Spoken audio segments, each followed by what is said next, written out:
Iya, Om Ahon, ayo selesai makannya. Santai aja Om Ahon, tapi nggak usah ngumpet-ngumpet. Ya, kita sama-sama akan mendengar firman Tuhan pada malam hari ini.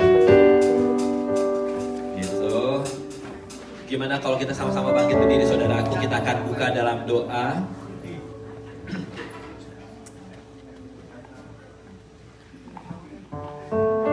Bapak, kami bersyukur, berterima kasih buat malam hari ini. Kami boleh datang sama-sama, ngumpul sama-sama, dan kami mau Tuhan bicara buat kami, Tuhan menguatkan kami, firman-Mu meneguhkan kami, dan mengoreksi kami. Malam hari ini kami mau memuji, menyembah-Mu Tuhan. Lewat suara kami mau memuji dan menyembah-Mu Tuhan. Engkau ada di tengah-tengah kami, Bapak. Di dalam nama Yesus Tuhan. Semua yang percaya katakan amin. Amin. Semua yang sudah kenyang katakan. Semua yang sudah kenyang katakan. Yeay, Andy. Yuk, selamat malam. Untuk biar nggak ngantuk, buat lontongnya yuk kita kasih high five lah. Mungkin high five ke kiri kanan kita ada jauh. Biar kita nggak ngantuk, kita akan menyanyikan Datanglah ke Baitnya. Yuk, dengan senyum, dengan tepuk tangannya, kita siap? Siap? Yuk, tepuk tangan semua. Haleluya Tuhan, pagi ini, malam ini kami siap menyembah, memuji Tuhan.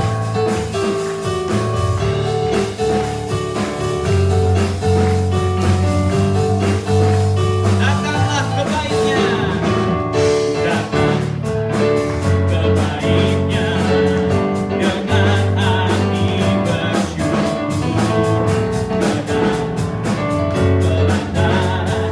Dengan hati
makan, ada praise, tepuk tangan. Mari kita tenangkan diri kita. Kita ambil tarik nafas. Kita akan nyanyikan lagu-lagu yang lagu ini waktu kecil saya nyanyiin waktu di TK Sunday School, dan sampai sekarang kita mungkin sering dengar lagi. Judulnya Satu Hal Yang Kurindu.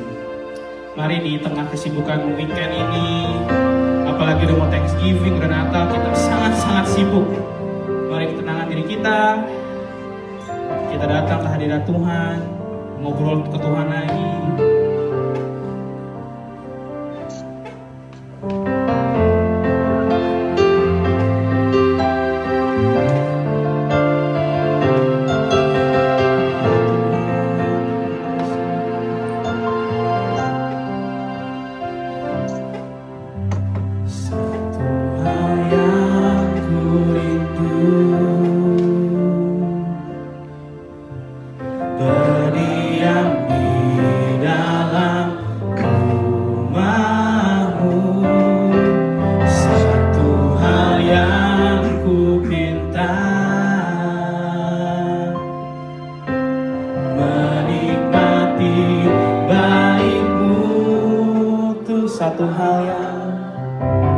Satu hal yang ku rindu,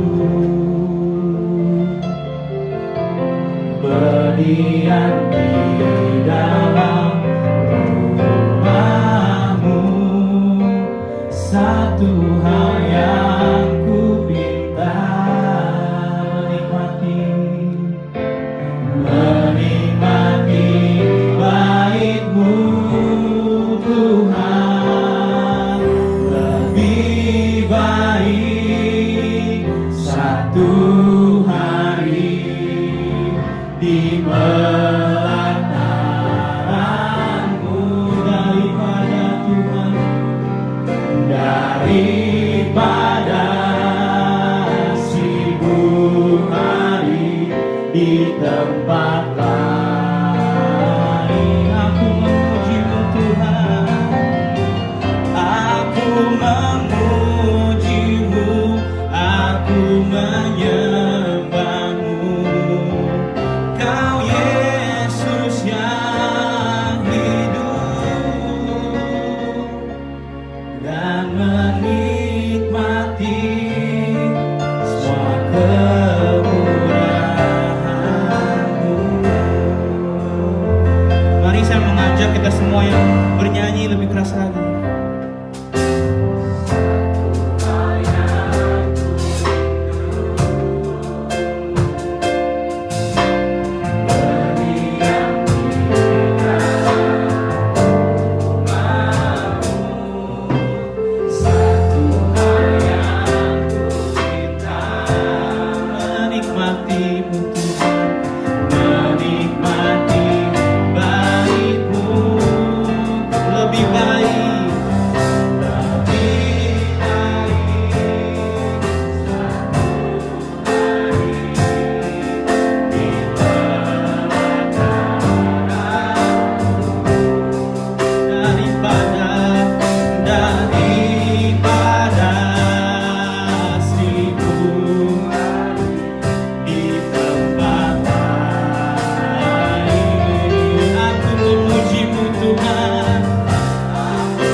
musik kita bersama lebih baik. Lebih baik satu hari di pelataranmu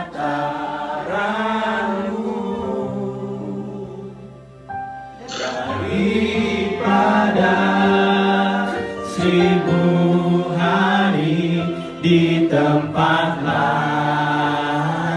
Aku memujimu Tuhan. Aku memujimu, aku menyembahmu. Kau Yesus yang hidup dan menikmati semua kemurahan-Mu. Sekali lagi lebih baik, oh Tuhan, lebih baik satu hari di pelataran Daripada 1000 hari. daripada 1000 hari di tempat lain. Aku memujimu Tuhan. Aku menyembahmu Tuhan. Aku menyembahmu, Kau Yesus yang hidup dan menikmati semua kemurahan dan menikmati Tuhan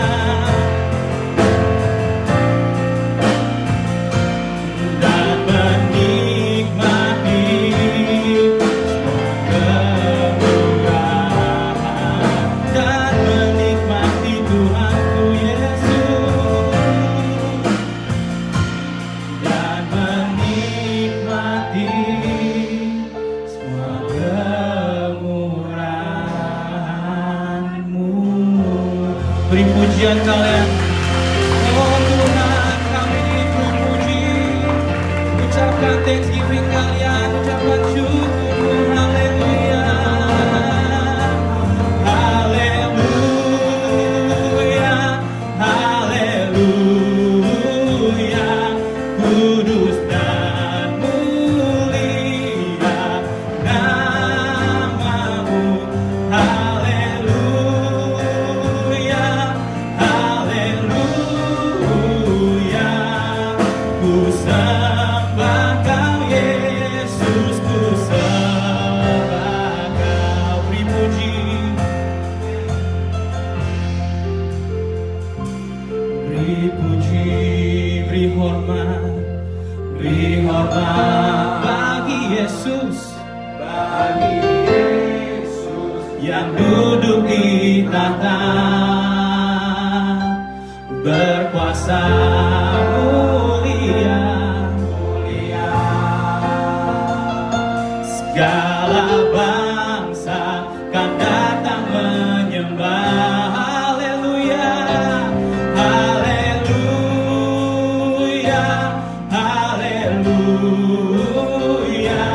kudus dan mulia namamu. Haleluya, haleluya, ku sembah Kau Yesus, ku sembah. Haleluya, haleluya, haleluya, Tuhan, kudus dan mulia namamu. Haleluya, haleluya, ku sembah Kau Yesus, ku sembah. Angkat tangan kita dan kita nyanyikan haleluya. Haleluya, haleluya, kudus dan mulia. Nah, angkat kedua tangan kita katakan, Haleluya, haleluya, ku sembah Kau Yesus. Oh, sama-sama katakan haleluya.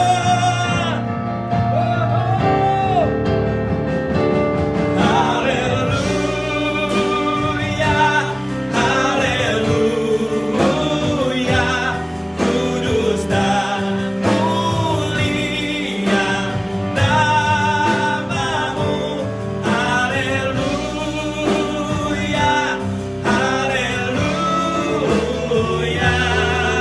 ku sembah Kau Yesus, ku sembah Kau, ku sembah Kau Yesus, ku sembah Kau, ku sembah Kau Yesus, ku sembah Kau. Sungguh hanya Engkau, Tuhan yang layak dipuji, yang layak disembah selama-lamanya. Malam ini kami mau ambil bagian yang terbaik untuk duduk diam, fokus, mendengarkan firman Tuhan. Pakai koden dalam menyampaikan firman-Mu. Dan setiap kuasa yang bukan daripadamu, dihancurkan, dipatahkan dalam nama Yesus. Setiap pikiran-pikiran yang bukan daripada Kristus Yesus ditundukkan dalam nama Yesus. Berfirmanlah Tuhan, kami siap untuk mendengarkannya. Dalam nama Yesus, haleluya. Amin, amin. Silakan duduk semuanya. Alright, mari kita siapkan Alkitab kita dari handphone kita, di silence semua segala macam. Kita malam hari ini akan belajar satu tema firman Tuhan untuk berkata tidak pada menyerah. Berkata tidak untuk menyerah. Say no to give up. Amin. Alright, kita berdoa biar malam hari ini kita mendapatkan sesuatu, ya. Alright, sama-sama saudaraku, kita sambut our father, our pastor, our brother Koden. Apa? Tes. Ya, bisa. Ya. Terima kasih Pak Gembala Aldus Yahaan. Terima kasih untuk semua saudara tim pelayanan dari Philadelphia Presenter. Sehingga hari ini kita boleh bertemu. Yang di Indonesia minta maaf, saya lupa memberitahu kalau hari ini kita sedang ibadah. Maaf. Jadi kaget-kaget mereka tadi waktu saya buka Zoom, Facebook, Instagram saya. Tapi saudara luar biasa, begitu dibuka langsung. Saya tunggu adalah hampir 100 orang yang gabung di 3 sosial media ini. Baik, saya ketemu teman lama ternyata, Grace, panggilannya Noni. 30 tahun baru ketemu hari ini. Lagi angkat tangan dong, angkat tangan.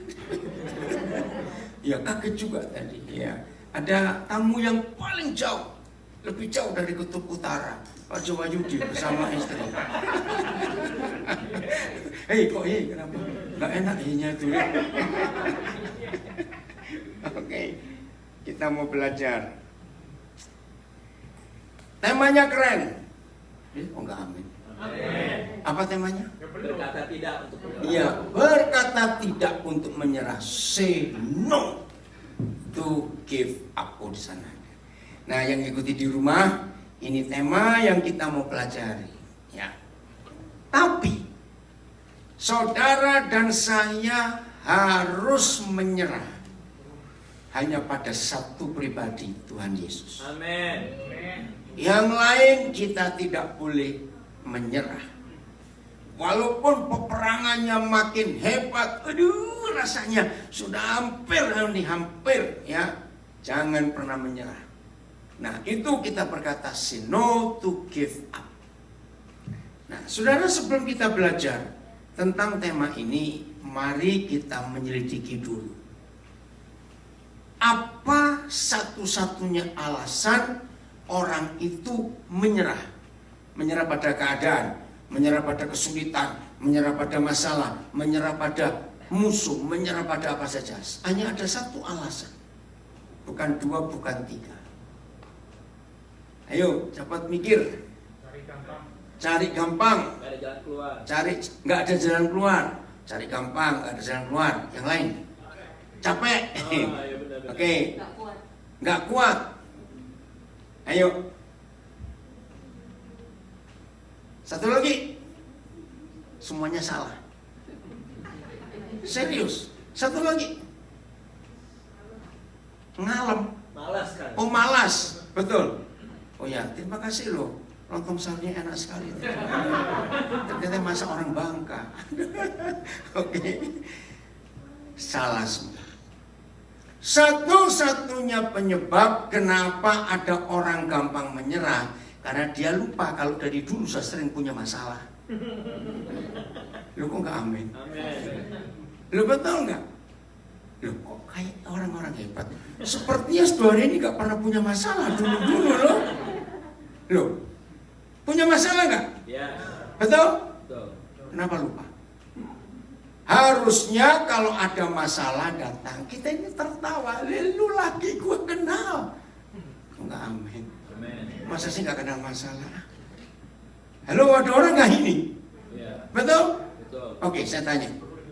Sejak kapan seorang manusia menghadapi masalah? Sejak umur berapa? Salah. Sejak dalam kandungan. Begitu sel telur mama kita dibuai oleh sperma papa kita, masalah itu sudah muncul. Sebab keguguran bisa terjadi. Lu betul tidak? Saudara baca bukunya Nielsen siapa ya? Ini buku diterbitkan tahun 69. Orang pertama di dunia dia orang Norwegia.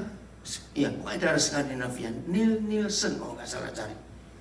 Bukunya Born to Live atau apa. Nah, itu pertama kali ada seorang fotografer. Dia fotografer. Memasukkan kamera mikro, super mikro ke dalam rahim teman baiknya. Dan tidak sebutkan namanya. Nah, Born to Live atau apa? Coba Nielsen atau apa gitu ya. Keren, wih saya beli majalahnya itu masuk di live. Saya beli ratusan majalah, saya bagi kepada teman-teman saya pendeta. Karena saya kagum. Saudara, nah, jadi, maaf, hubungan seks pertama,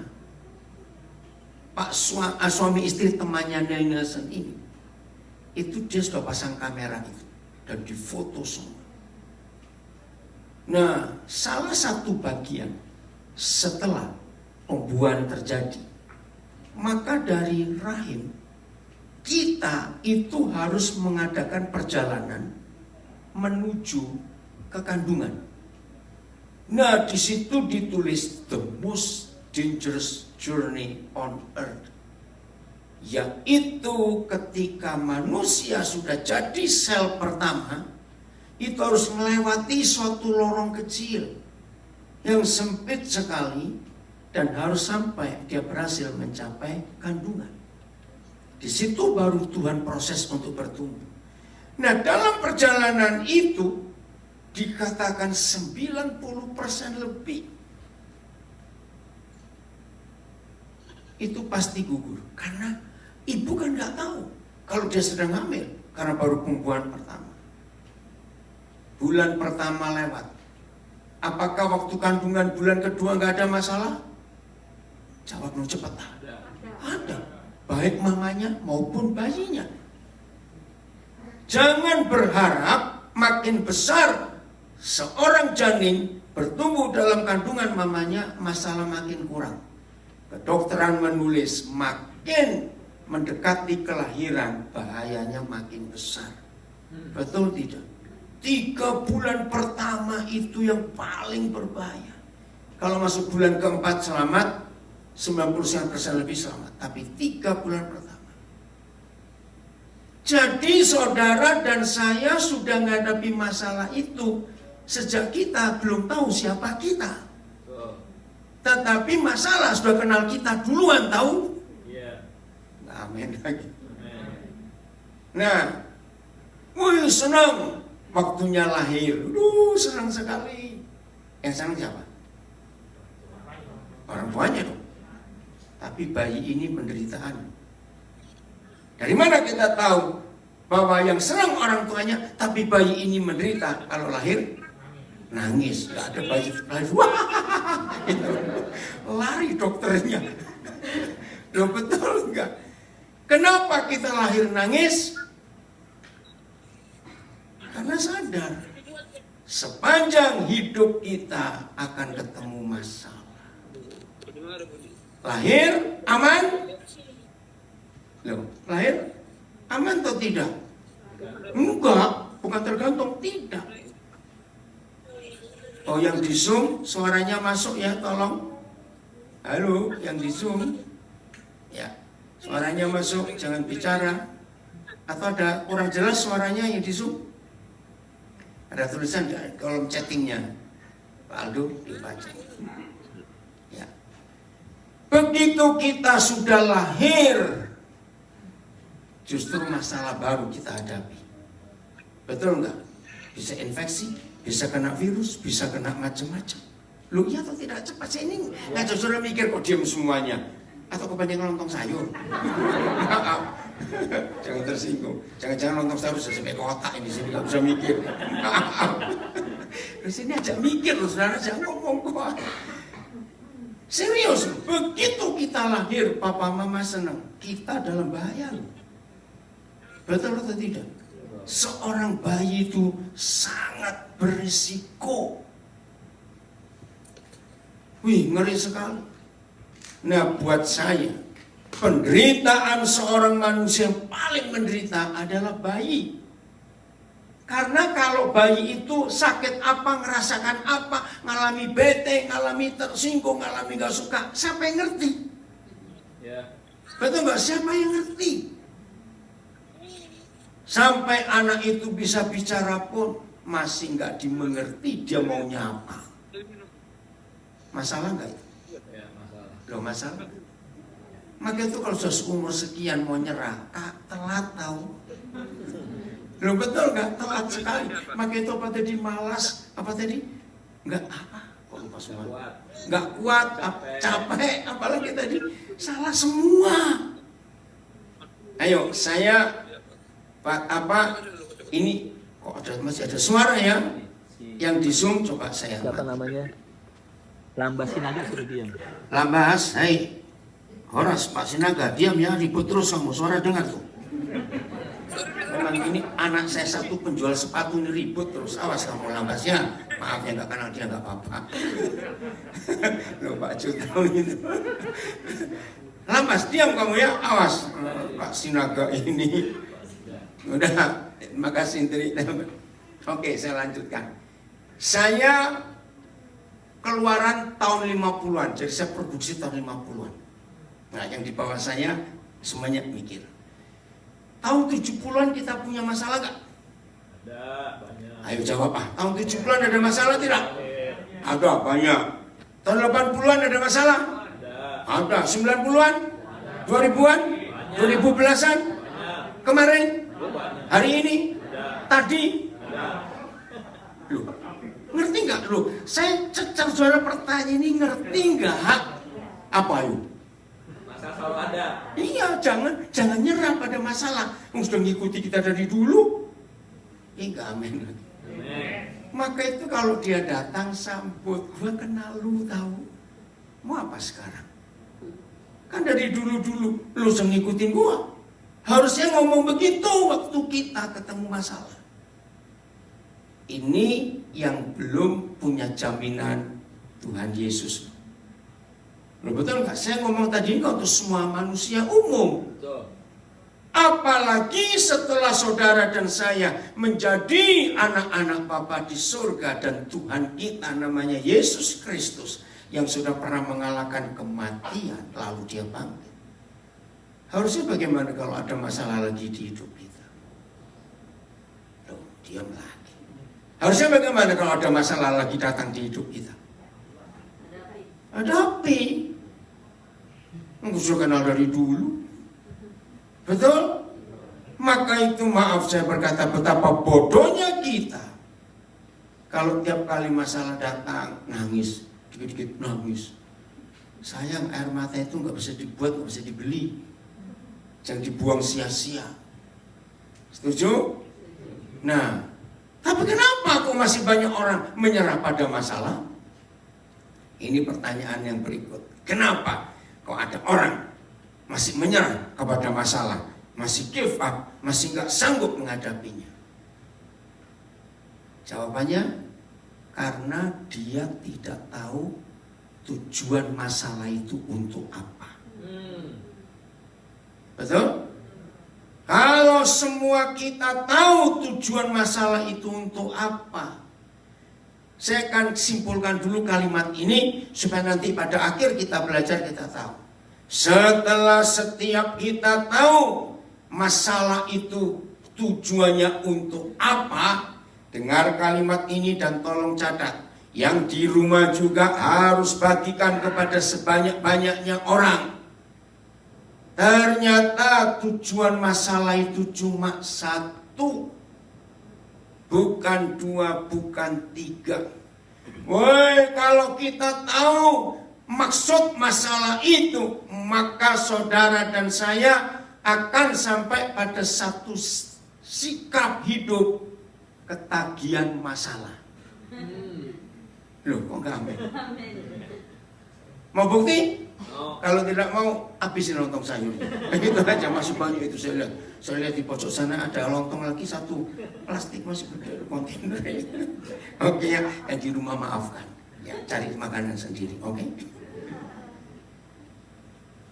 Jadi saudara dan saya siap berkata say no to give up, berkata tidak untuk menyerah ketika saudara dan saya sudah sampai kepada satu tingkatan ketagihan masalah. Kok gak ada yang amin lagi? Ketika 2 hari gak ada masalah, harusnya kita kangen. Lu kemana? Lu gak amin. Lu betul, lu kemana? Oke, ini wajahnya masih penuh tanda tanya walaupun sudah pakai masker, saya tahu. Apa itu ketagihan masalah? Kenapa? Muka masalah. Oke, dengerin ya. Kalau saya menyebut inventor, artinya apa? Penemu. Sebutkan 2 orang penemu yang jadi idola saudara. Kalau terlalu nggak bisa nyebut. Saya punya belasan idola penemu-penemu di dunia ini, baik orang Indonesia, baik orang luar negeri. Woi, luar biasa. Loh, 2 orang saja lu. Habibie, Thomas Alva Edison, siapa lagi? Bell. Ayo. Siapa? Marie Curie, Henry Ford. Amerika banyak loh, saudara. Betul? Nah, siapa? Oh ya, termasuk penuhnya Zoom, Eric Yuan. Saya tuh sampai pengen ketemu Eric Yuan. Saudara, waktu BlackBerry muncul, waduh, saya ingin ketemu loh. Ternyata dia orang Yunani, warga negara Amerika, warga negara Kanada. Ya, siapa namanya saya lupa. Oke. Siapa namanya WhatsApp? Orang Rusia ya? Hampir betul. Orang Ukraine. Siapa namanya yuk? Joyo. Aduh, ini kurang lontong sayur ini. Yankom. Oh Yakob. Yankom. Ampuni, sosok kita di Philadelphia begini nih modelnya. Yankom dibilang Yakub. Oke, siapa penemunya Google? 2 orang. Larry Page dan Sergey Brin. Ayo, begitu itu idola saya ingin ketemu mereka. Facebook siapa nemukan? Mark Zuckerberg. Oke, banyak lagi. Saya mau tanya, buktikan. Siapa yang baru menyadari hari ini seorang bisa disebut inventor, penemu, itu karena dia ketemu masalah. Betul. Loh, kok enggak amin? Betul? Ada yang tukang di sini pernah dengar kata paku Fisher? Ada yang tahu nggak paku Fisher? Oh, main game terus jadi nggak tahu. Paku Fisher itu penemunya orang Jerman namanya Arthur Fisher. Keren. Nah, ternyata Arthur Fisher ini jauh lebih hebat dari Thomas Alva Edison. Serius, saya baru tahu. Nah, waktu dia meninggal, kira-kira tahun 2012, 2015 yang lalu, umur 90 sekian tahun. Saya bilang, aduh, kenapa kamu keburu meninggal, saya baru tahu. Nah, Arthur Fisher ini orang Jerman dari Bavaria di selatan, yang hidupnya hanya diisi penemuan-penemuan. Kalau Thomas Alva Edison hanya 1000 sekian penemuan, Arthur Fisher ini ribuan penemuannya. Cari di Google, Arthur nggak pakai H, A-R-T-U-R, Fisher, F-I-S-C-H-E-R, karena dia Jerman. Nah, suatu hari waktu dia itu lagi maku sesuatu di dinding, waduh, masalahnya kenapa? Nah, terus dia punya ide, yaitu paku, ya, di toko-toko banyak sudah. Itu bentuknya ada kayak gigi, siapa tahu ya, mungkin bisa dicari ya. Nah, kayak skrup ya, begitu ditembakkan dia langsung buka. Oh iya, tahu. Nah, lalu itu nggak bisa lepas karena terkunci. Nah, itu barang kecil, tapi itu berguna sekali. Jadi saya ulangi, tidak ada orang disebut penemu atau inventor kalau tidak menemukan masalah di hidupnya. Betul. Betul ya? Begitu dia ketemu masalah, dia nggak nyerah kalah. Masalah itu dia hadapi. Masalah yang dia hadapi, dia cari. Bagaimana cara ngatasinya? Sampai di sini saya ingin semuanya mikir, ya, mikir. Penemu itu lebih suka menemukan kesulitan yang enteng atau yang berat? Nah, itu dia. Kalau enteng, dia rugi, buang waktu banyak. Nah, dua hal ini kita perlu temukan. Ketika seorang penemu harus menemukan hal-hal yang berat, berarti dia ketagihan masalah berat dalam hidupnya. Yang kedua, ketika dia menemukan suatu teori dan dunia memakai semua penemuannya, saya ingin tanya kepada saudara, dia harus kulaan bahan nggak untuk menemukan sesuatu? Apa kulaan bahannya itu apa? Masalah. Loh, kok nggak amin? Loh, betul nggak? Kalau dia nggak kulaan bahan, dia nggak punya jualan. Apa yang mau dijual nggak ada bahannya? Ih, kok nggak amin? Saya ngerti. Amin. Maka itu kalau ketemu masalah jangan nyerah. Nah, dari dua konsep ini saya tanya lagi. Betul nggak kalau saya katakan tadi semua hidup kita harus ketagihan masalah? Loh, kok nggak amin? Loh, jawab, saya tanya kok. Betul nggak kalau dalam hidup kita harus ketagihan masalah? Siapa takut? Siapa takut masalah? Rugi. Dengar ya, dengar. Tapi jangan cari masalah dan buat masalah. Nah itu, itu dia ya. Betul? Masalah harus kita hadapi dan kita perlu ketagihan. Tapi jangan cari masalah dan buat masalah lain itu. Kita demennya buat masalah. Nah itu demennya buat masalah. Bertobat. Saudara, nah sampai di sini kita melihat bahwa tantangan itu indah dalam hidup. Amin. Kesulitan itu menyenangkan. Nah, amin kalau di sini. Ayo pulang aja. Dari tadi saya ngomong panjang lebar, dibalikin lagi nggak jawab lagi. Ini bagaimana sih? Saya mau khotbah pakai bahasa Jawa saja. Ayo. Atau bahasa Batak. Ulangi lagi. Berarti bagaimana kalau ada kesulitan dalam hidup kita? Hadapi, jadikan sahabat. Enggak, amin. Telat terus. Aduh. Apa? Kekenyangan. Lu serius, saudara?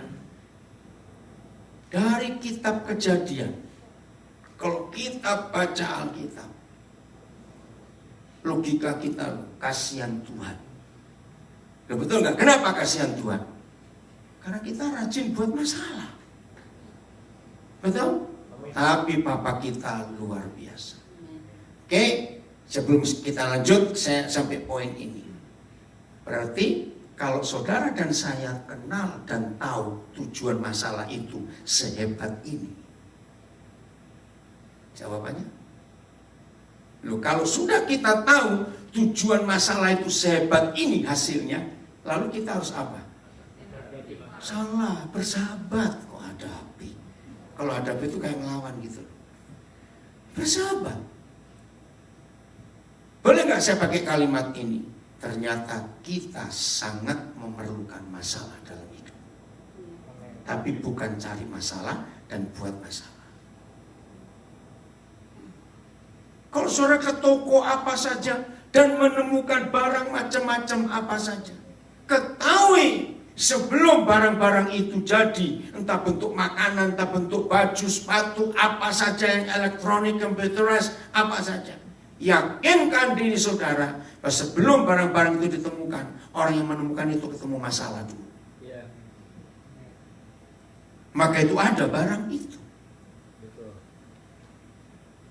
Pertama kali saya membaca kisahnya Steve Jobs, dia menemukan handphone, ya, iPad yang cordless tanpa kabel. Itu penemuannya sederhana. Saya lupa tahun berapa. Jadi seperti semua saudara juga di Philadelphia, ya, jam makan siang itu di food court, di cafe, di mana itu orang ramai makan siang di kantor. Nah waktu itu Steve Jobs juga, dan masing-masing orang pasti bawa laptop, ya, masing-masing orang bawa laptop. Nah begitu masing-masing orang bawa laptop, rebutan, colokan, tahu nggak? Betul nggak? Nah Steve Jobs mikir, iya kasihan juga ini orang-orang ini.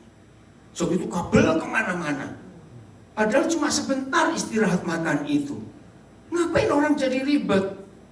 Balik ke kantor, dia cuma otak-atik, iPad muncul. Jadi laptop yang tanpa kabel. Itu pertama kali idenya. Waduh, waktu saya baca kisah penemuan iPad itu, ini orang hebat juga. Dia mikir orang lain yang kesulitan bawa kabel kemana-mana. Nah, itu yang mereka temukan. Maka itu kalau saudara dan saya takut menghadapi masalah, nggak bisa. Kita nggak akan jadi orang hebat.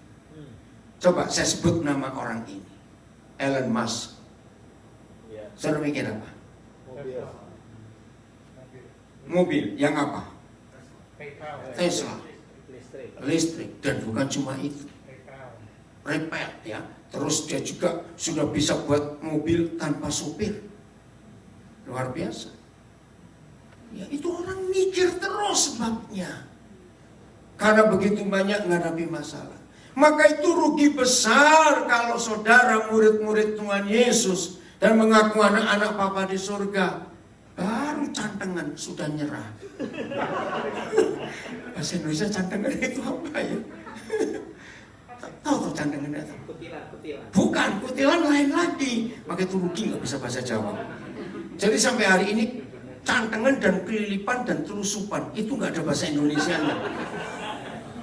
Tahu ya, cantengan itu ada bengkak di ujung kuku. Nah itu bahasa Indonesia apa saya nggak tahu. Lebih-lebih bahasa Inggris, coba cari. Kelilipan, ayo apa bahasa Indonesianya? Ada yang Inggrisnya nggak kelilipan? Kelilipan tuh mata kemasukan debu, kemasukan pasir, rusak itu. Telusupan, tahu? Nah itu kalau nggak Jawa nggak tahu. Ada benda kecil harus masuk ke bawah permukaan kulit kita. Itu nggak enak sama sekali. Ya, oh ya Susi, selama kamu hamil, Coyo ribut terus nggak? Lumayan. Oh lumayan. Nah ini, saya ingin ngomong kepada suami-suami yang nggak pernah hamil dengan baik-baik. Loh kenapa saya ngomong ini? Jadi karena saya ini sering mendoakan masalah dalam keluarga yang istrinya hamil pertama. Begini para suami, jadi mumpung anakmu belum lahir, kamu mesti minta maaf pada anakmu. Kalau kamu suka ngerecoki istrimu, awas ya. Begini, saya kagum pada Roh Kudus, dia memberikan saya hikmat. Sehingga kalau banyak keluarga yang saya temui mengandung anak pertama istrinya itu, maka saya ajari ini. Kalau kita kelilipan, telusupan, itu ganggu nggak? Sangat. Nah, di dalam tubuh istrimu ada benda asing karena perbuatanmu. Dan tambah lama tambah besar. Loh, betul nggak? Bisa bayangkan, nggak enak sama sekali loh istri mengandung itu. Kok para istri nggak dukung saya tuh? Dia macam gimana ini para istrinya? Aduh, setuju para istri? Nah, hamil lagi supaya suamimu tahu. Serius. Ketika Roh Kudus beri saya pengertian itu, iya betul juga ya. Betapa menderitanya istri mengandung. Yang tiap detik bertambah besar benda itu. Dan makin besar kandungan, ruangan mereka anak itu gerak makin sempit. Waktu ruangan gerak anak makin sempit, mama itu tersiksa. Anak ini goyang terus. Gini aja lah, coba siapa bisa berlutut 9 bulan? Lo ngerti nggak? Kan ketekuk terus tuh kakinya 9 bulan loh. Masa nggak pengen stretching? Loh, jawab ini loh masalah. Jadi Susi, dia marah apa selama 8 bulan ini? Awas kamu ya. Wih, hebat Roh Kudus memberikan hikmat seperti itu. Nov gimana dulu tuh kamu ambil? Si Robert gimana? Oke ya. Nah, saudara, hal-hal kecil ini kita harus bisa pelajari dalam hidup kita. Amin. Jadi awas, baru cantengan sudah nyerah. Awas kamu. Masih banyak hal lagi yang kita harus hadapi. Oke. 2 Korintus 12. Ayat yang ke-8 mulai.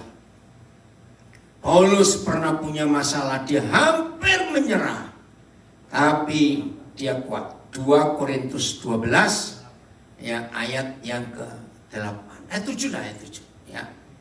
Ayat 7 supaya lebih jelas. 2 Korintus 12 mulai ayat yang ke-7. Tentang, ini 8, ayat 7. Dan supaya aku jangan meninggikan diri, jangan sombong. Karena penyataan-penyataan yang luar biasa itu, maka aku diberi suatu duri di dalam dagingku. Sampai hari ini nggak jelas ini apa bentuknya, yaitu seorang utusan iblis untuk menggocok aku, untuk ninju, supaya aku jangan meninggikan diri. Saya tanya, ini masalah bukan? Masalah. Duri dalam dagingnya ya. Tentang hal itu aku sudah berapa kali berdoa? 3 kali berseru kepada Tuhan supaya bagaimana utusan iblis itu mundur daripadaku. Bayangkan 3 kali Paulus berdoa. Tuhan jawab, duri dicabut? Tidak. Lihat ayat 9 dan seterusnya.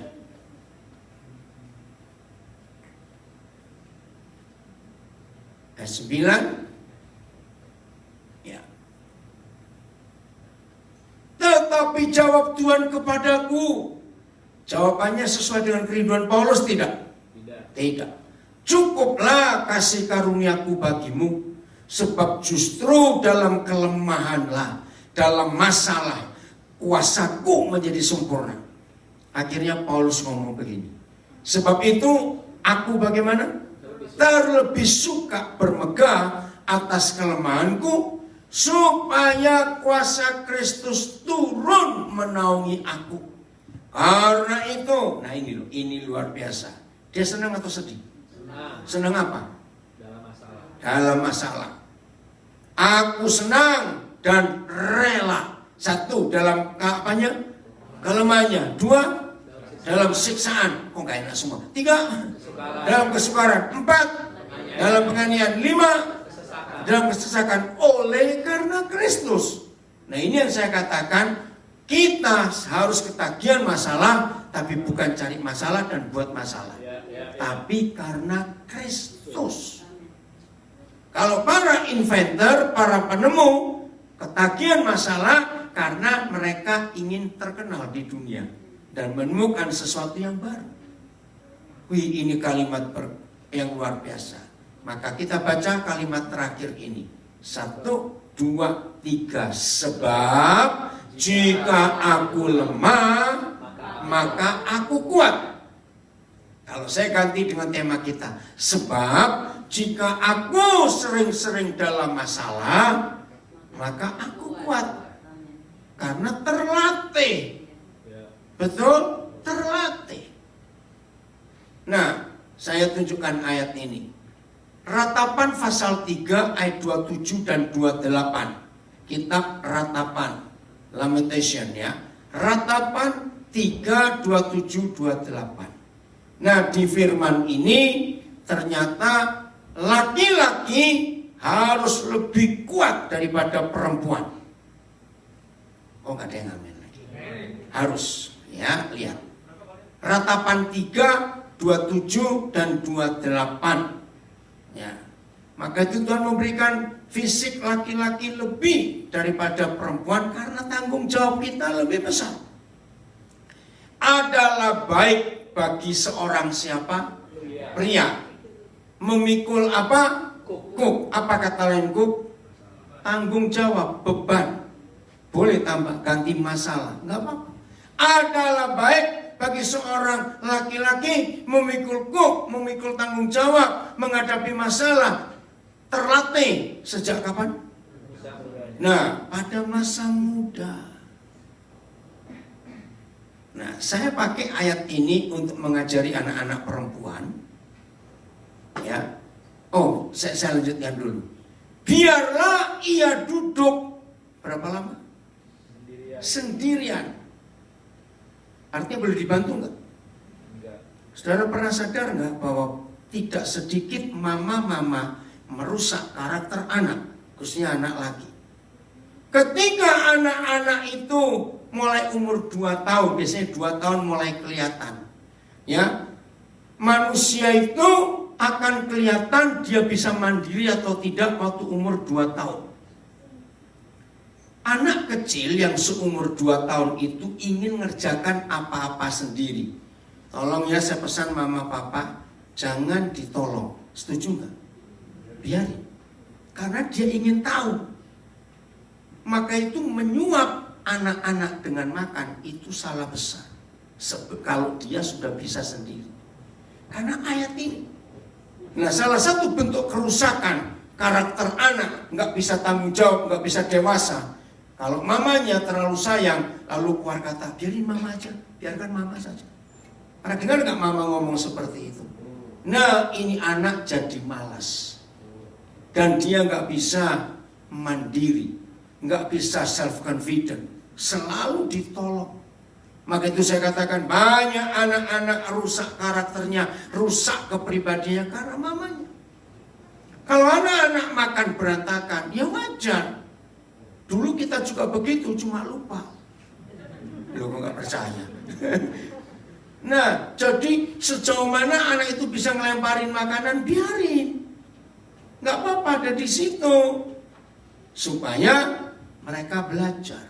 Nah, mamanya jangan harus cerdik. Bagaimana caranya supaya bisa nanti kalau beresinnya gampang. Biarlah ia duduk sendirian dan berdiam diri. Dia harus mikir, belajar. Kalau Yahweh Tuhan membebankannya. Nah, ini penting. Berarti kalau kita baca 2 ayat ini,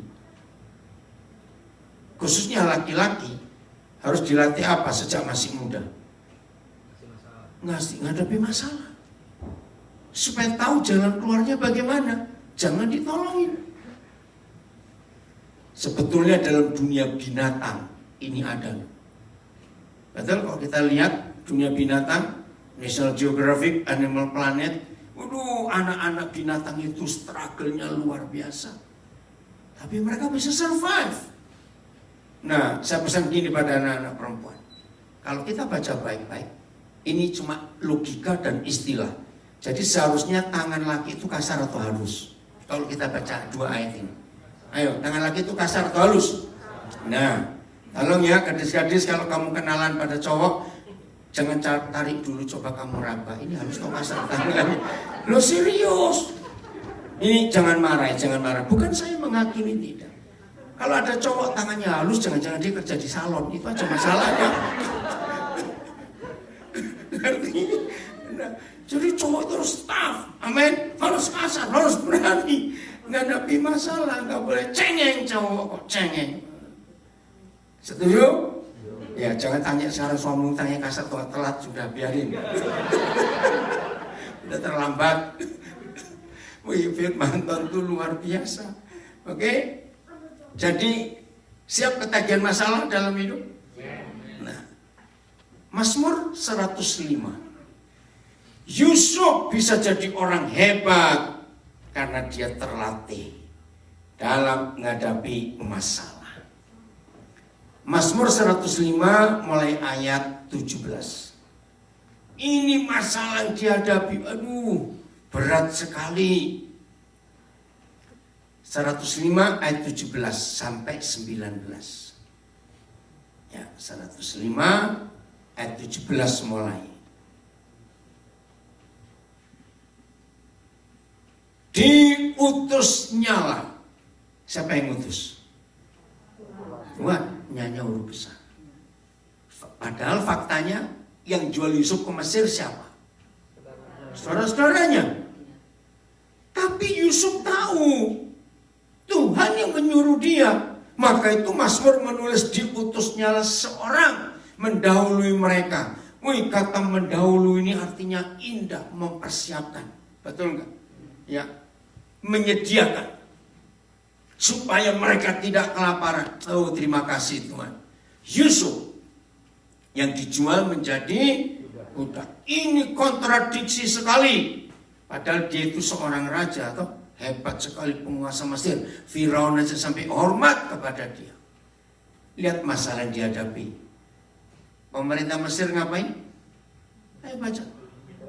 Mengimpit kakinya dengan belenggu. Karet atau besi? Lu saya tanya kok. Karet atau besi? Besi. Lehernya diapain? Masuk ke dalam besi. Lehernya pun dicatok. Coba merenung sebentar. Enak nggak? Mau coba? Nggak enak. Menderita nggak Yusuf seperti ini? Sangat menderita. Coba sebelum kita baca ayat 19-nya. Kejadian 41 ayat 14. Bagaimana situasi penjaranya Yusuf? Sudah di lehernya dirantai, kakinya dibelenggu. Kejadian 41 ayat 14. Kemudian Firaun menyuruh memanggil Yusuf. Segeralah ia dikeluarkan dari dungeon pit. Saudara baca bahasa Inggrisnya. Penjaranya Yusuf itu tutupan ruang bawah tanah. Dan bentuknya seperti sumur. Dungeon. Nah, saudara, penjahat yang dipenjara di tutupan itu bentuknya sumur dan orangnya berdiri. Maaf, kencing, berak, mandi, makan, minum, berdiri dengan rantai di leher, rantai di kaki. Tanpa ada matahari. Maka itu dua hal dilakukan sebelum ketemu raja. Ia bercukur dan berganti pakaian, lalu pergi menghadap Firaun. Kenapa cukur? Kenapa ganti pakaian?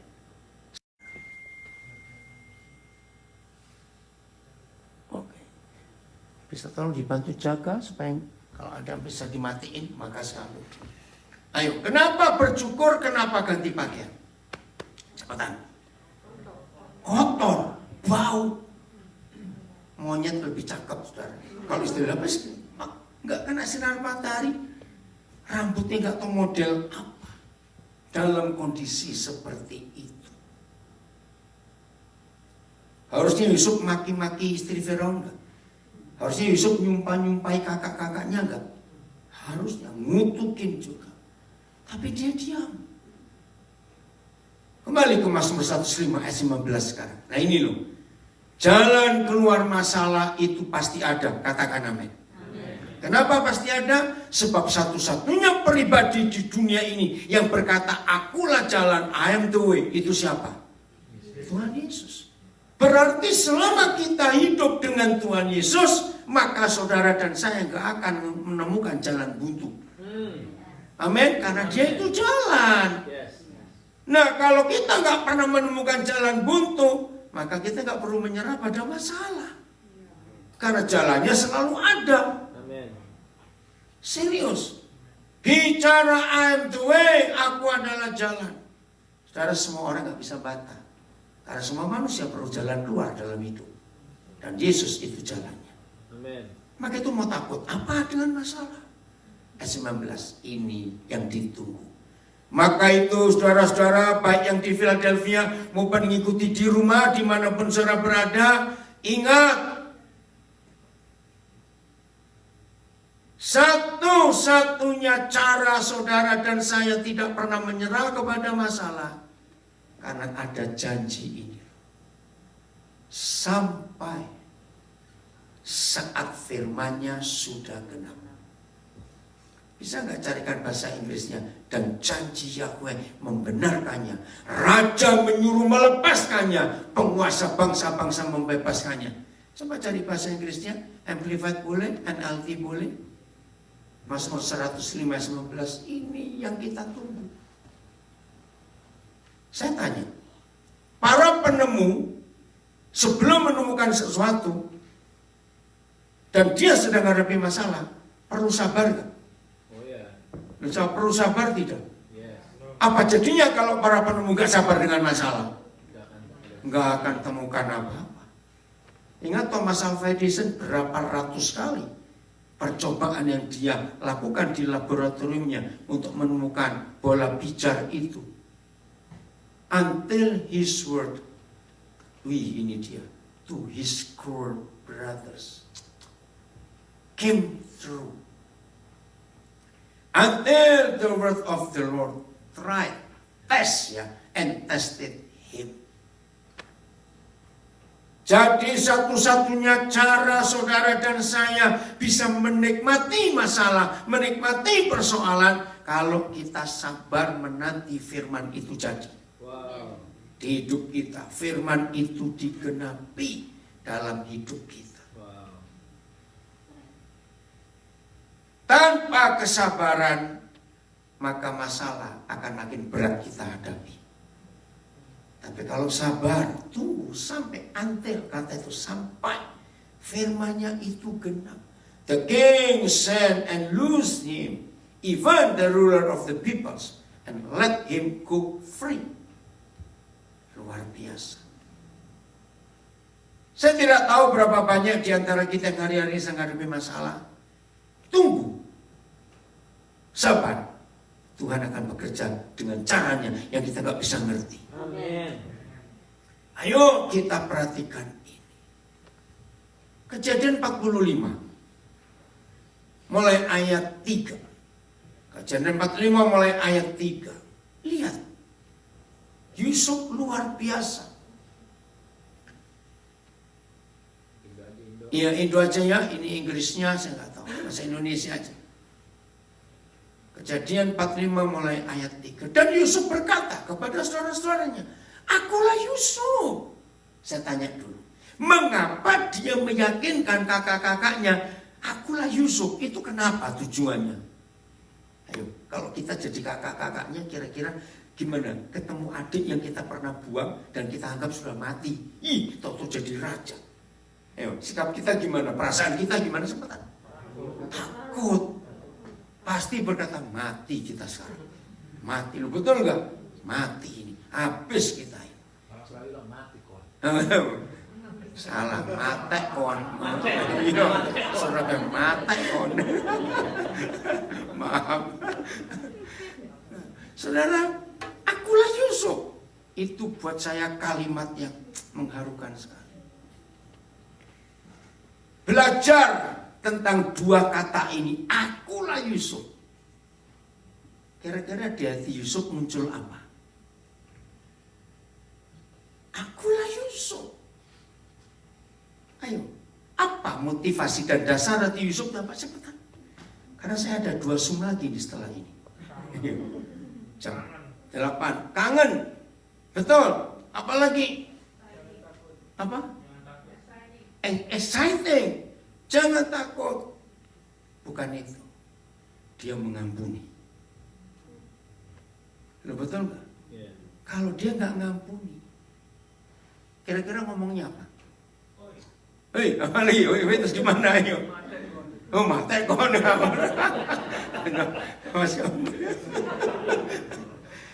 Enggak, kalau nggak ngampuni.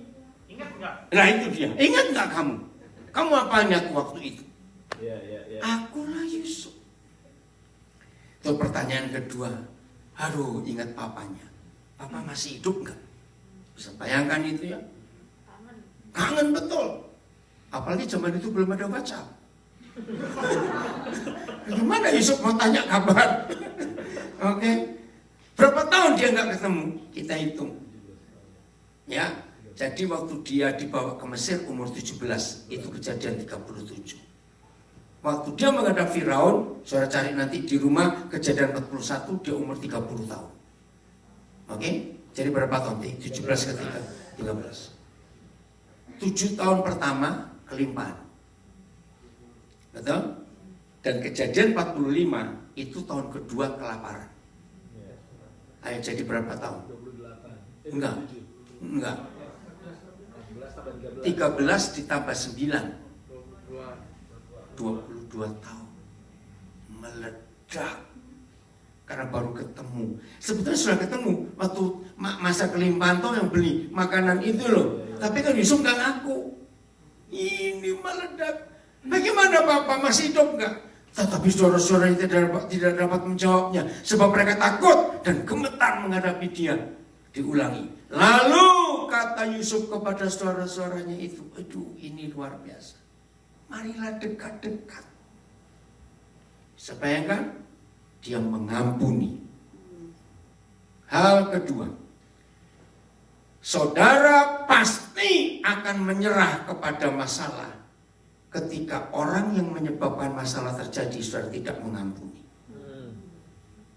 Catat, ini perlu. Saya ulangi, yang pertama kita gak akan menyerah pada masalah karena kita tahu tujuan masalah itu indah. Bukan cuma indah buat hidup kita, tapi buat banyak orang. Karena setelah kita menemukan sesuatu, maka orang lain pun keberkatan. Nah, hal kedua ini penting. Masalah tidak terjadi karena anjing. Kok gak percaya? Pasti karena orang. Loh, betul tidak? Maka itu kalau kita tidak mengampuni yang buat masalah, kita pasti nyerah. Karena masalah itu makin berat. Yusuf itu mengampuni. Maka itu dia menang atas masalah dan dia gak nyerah. Ngeri sekali loh penderitaannya. Marilah dekat-dekat. Maka mendekatlah mereka. Pasti sambil ketakutan bukan? Katanya lagi, akulah Yusuf saudaramu. Berarti artinya saudaranya percaya enggak kalau itu adiknya? Enggak, karena selain penampilannya. Betul? Akulah Yusuf. Perhatikan, ini kalimat penting. Saudaramu yang ayo. Jadi Yusuf ingat enggak bahwa ini kakak-kakaknya menjual dia? Ingat sekali. Tapi dia tidak dendam. Dari mana kita tahu dia tidak dendam? Lihat ayat berikut. Ayat berapa berikut ini? 5. Iya. Tetapi sekarang janganlah bersusah hati dan janganlah menyesali diri karena kamu menjual aku ke sini. Diulangi lagi, kamu yang menjual aku. Ini dia. Sebab untuk memelihara kehidupanlah Tuhan. Nah, ini kan kontradiksi, kan bertentangan. Dia tahu fakta masalah karena kakak-kakaknya jual dia. Tapi di balik itu dia tahu di atas semuanya ada siapa? Tuhan yang mengizinkan. Maka itu rugi besar kalau saudara menghadapi masalah, dan masalah itu saudara perbesar dengan mempermasalahkan orang yang membuat masalah itu kepada saudara. Ngerti gak kalimat ini? Rugi besar. Saya ingin anak-anak saya belajar kalimat ini. Tidak ada masalah yang tidak datang karena orang. Betul? Dan orang yang pertama buat masalah yang paling dekat dengan kita. Betul terus betul. Terus mau apa? Betul? Kalau usah betul terus mau apa? Mau cari lagi? Awas kamu. Apa kok? Betul enggak? Jadi saudara yang menghadapi masalah karena seseorang atau lebih, jangan mempermasalahkan masalah dari orang itu. Apalagi orangnya saudara permasalahkan, makin rancu, makin ribut nanti itu. Nikmati, diam. Ingat anak-anak, berapa kali Papa ngajar kalian? Kalau ada orang cari masalah, menurut firman ini Tuhan yang nyuruh orang itu. Oh amin. Tuhan yang nyuruh. Bukan Tuhan kok iseng bener, terserah. Ya mau iseng atau enggak urusan dia. Wow. Ini. Jadi Yusuf sadar, kamu yang jual aku ke sini, tetapi Tuhan yang menyuruh. Seandainya Yusuf dendam kepada kakak-kakaknya, dia nggak mungkin sampai jadi raja. Betul tidak? Kenapa? Sudah mati kering dalam penjara. Benar. Betul? Karena orang sakit hati itu menimbulkan kanker. Bayangkan sudah menderita seperti itu, dirantai lehernya, dirantai kakinya, dendamnya nggak habis-habis ini. Tapi dia tidak. Ini luar biasa. Sebab untuk memelihara kehidupan Tuhan menyuruh aku mendahului kamu. Karena telah 2 tahun ada kelaparan dalam negeri ini, dan selama 5 tahun lagi orang tidak akan membajak atau menuai. Selanjutnya ayat 7. Maka ini gila betul. Tuhan ngapain? Nah, padahal dia tahu kakak-kakaknya yang nyuruh. Kok jadinya Tuhan? Maka itu mulai hari ini, masalah sekecil apa, masalah sebesar apa dalam hidup kita, jangan kita menyerah. Karena ada rencana Tuhan yang dahsyat, yang luar biasa di balik masalah itu. Apalagi yang tanpa Tuhan pun dunia bisa percaya, dengan masalah ini aku akan menemukan sesuatu. Harusnya kita makin cari makin ketagihan masalah itu. Saya ulangi ayat 7. Maka Tuhan menyuruh aku mendahului kamu untuk menjamin kelanjutan keturunanmu di bumi ini, dan untuk memelihara hidupmu, sehingga sebagian besar daripadamu tertolong. Jadi diulangi lagi. Jadi kakak-kakakku, bukanlah kamu yang menyuruh aku ke sini, tetapi Tuhan. Saudara, ini satu-satunya ayat dalam seluruh Alkitab. Satu-satunya. Dan satu-satunya pribadi yang dipercaya Tuhan untuk mewakili. Lihat. Dialah yang telah menempatkan aku sebagai papa bagi Firaun. Kita nggak tahu jelas siapa lebih tua, Yusuf atau Firaun. Kita nggak tahu jelas. Tapi saya percaya Firaun jauh lebih tua dari Yusuf. Betul nggak kalau pikir? Aneh nggak orang lebih muda dibuat Tuhan jadi papanya orang lebih tua? Apa tujuannya? Seorang papa, figur papa itu membuat anak-anaknya merasa aman, secure. Nah, sejak Firaun ketemu Yusuf, dia itu aman hidupnya. Rasa amannya luar biasa. Maka itu Tuhan berkata kepada Yusuf, kamu itu papanya Firaun. Kedua, dan Tuhan atas seluruh istananya. Menjadi Tuhan, itu Yesus firman. Yang ketiga, dan sebagai kuasa, itu Roh Kudus atas seluruh tanah Mesir. Kira-kira dahsyat nggak ini? Apa jadinya kalau Yusuf menyerah dari awal? Maki-maki istri Potifar, ngutuki kakak-kakaknya, lain ceritanya. Amin. Jadi jangan pernah menyerah pada masalah. Saudara dan saya boleh menyerah kepada Tuhan Yesus. Lainnya tidak. Maka hari ini kalau kita mau hidup dalam kebenaran ini, hidup ini luar biasa. Jadi sekarang saudara setuju kalau saya katakan setelah kita belajar ini kita jadi ketagihan masalah. Pak, jangan cari masalah dan jangan buat masalah. Karena itu penting untuk melatih kita. Hebat sekali. Jaminannya ayat terakhir Filipi 4 ayat 13. Ini jaminannya. Jadi nggak ada alasan aku nggak kuat, aku nggak sanggup. Tidak ada. Apalagi kalau saudara pakai 1 Korintus 10:13, pencobaan masalah-masalah kita hadapi nggak akan melebihi kekuatan kita. Dan semua masalah itu Tuhan berikan kita jalan keluar. Filipi 4:13, bukan 17, 13. Ayo kita baca sama-sama ayat ini. Filipi 4:13. Ya. Tunggu. Filipi 4:13. Baca 1, 2, 3. Segala perkara dapat kutanggung di dalam Dia yang memberi kekuatan kepadaku. Segala persoalan yang kita hadapi dapat kita apa? Tanggung. Karena siapa? Karena Yesus memberi kekuatan. Jadi tidak ada istilah aku nggak kuat, tidak ada. Semuanya pasti diberi kekuatan. Amin. Inilah Tuhan Yesus untuk kita.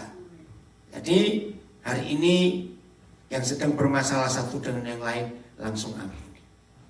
Maka saya punya kalimat untuk Yusuf dan untuk kita pakai. Nikmatilah dengan senikmat-nikmatnya ketidaknikmatan itu. Bisa ikuti? Ayo, 1, 2, 3. Nikmatilah dengan senikmat-nikmatnya ketidaknikmatan itu. Kalau perlu pulang catat, taruh di dinding kamar sore gede tulisannya. Ulangi, nikmatilah. Nikmatilah dengan senikmat-nikmatnya ketidaknikmatan itu. Bahasa Inggrisnya apa ya dia? Perlu dicari. Tuhan Yesus memberkati kita semuanya. Haleluya. Jadi tepuk tangan untuk masalah. Aldo. Sangat diberkati sekali dengan firman Tuhan pada malam hari ini. Amin saudaraku. Kita percaya bahwa Tuhan kita Tuhan yang selalu setia dalam kehidupan kita. Mari kita bangkit berdiri semuanya.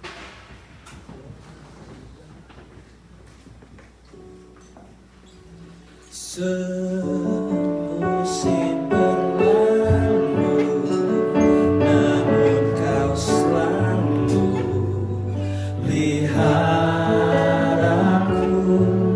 Yes. Kasih dan setiamu tak pernah layu di hidupku. Lebih luas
terbatas, tak terbatas kasih-Mu.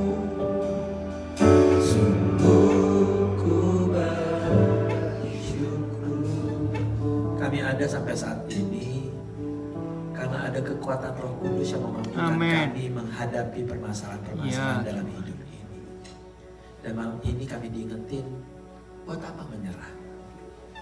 Karena masalah-masalah di masa lalu itu udah kita lewati. Dan ada Yesus yang selalu punya alasan mengizinkan kami mempunyai masalah. Terima kasih Roh Kudus yang udah ngingetin kami. Terima kasih juga untuk Koden yang udah ngebukain firman Tuhan secara luar biasa. Berkati di dalam kehidupan, keluarga, pelayanan Koden selalu Tuhan. Penyertaan Tuhan turun atas setiap kami.